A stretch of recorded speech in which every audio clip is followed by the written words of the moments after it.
Hi, I'm Daniel Stave, and I'm making a video talking about Chapter 3 of our textbook, Critical Pedagogy.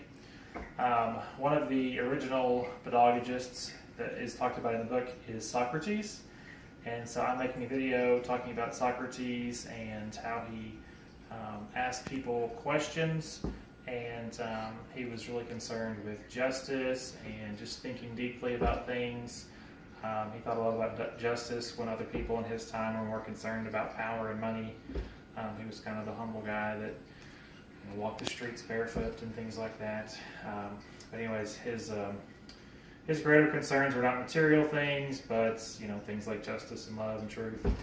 So the book talks about the Socratic dialogue that he started and using questions to go deeper and deeper with people in conversations and get them really engaged in conversations. And it even talks about how this can be used in education to get students to realize that they learn things that they didn't realize that they learned, that they already knew. And so that was his student Plato had a story in the book about how a student realized that he learned something by that way. So in the book, the textbook, it compares this method of questioning, the Socratic dialogue, to peeling an onion. So for my blog this week, I made a video and I'm going to peel an onion as we look at some of the questions that Socrates might ask somebody in one of the conversations in the way that he would like to talk to them. So first, as we zoom in here, he may start at the surface level of a question as I peel the top layer of the onion. So a question, he might just ask somebody, why do you say that? Or how does this relate to our discussion? And as the conversation gets a little deeper, he may ask them a probe assumption, such as, what could we assume instead? As you can see, we're peeling off layers of the onion here.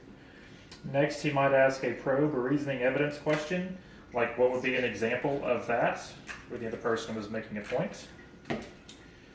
Another layer would be viewpoints or perspective. What would be an alternative? What is another way to look at that?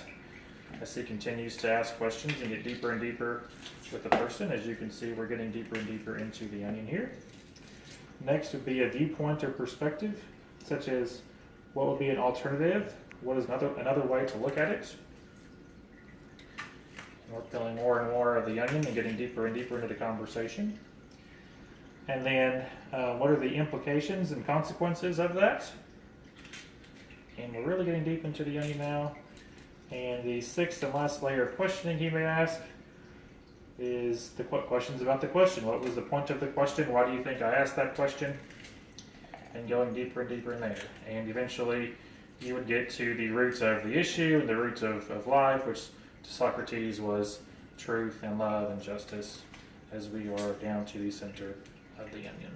So that is my video this week. I hope it was helpful in understanding the parallel between using the onion and peeling the layers of that as the questionings that Socrates used and the Socratic method, and how that is still a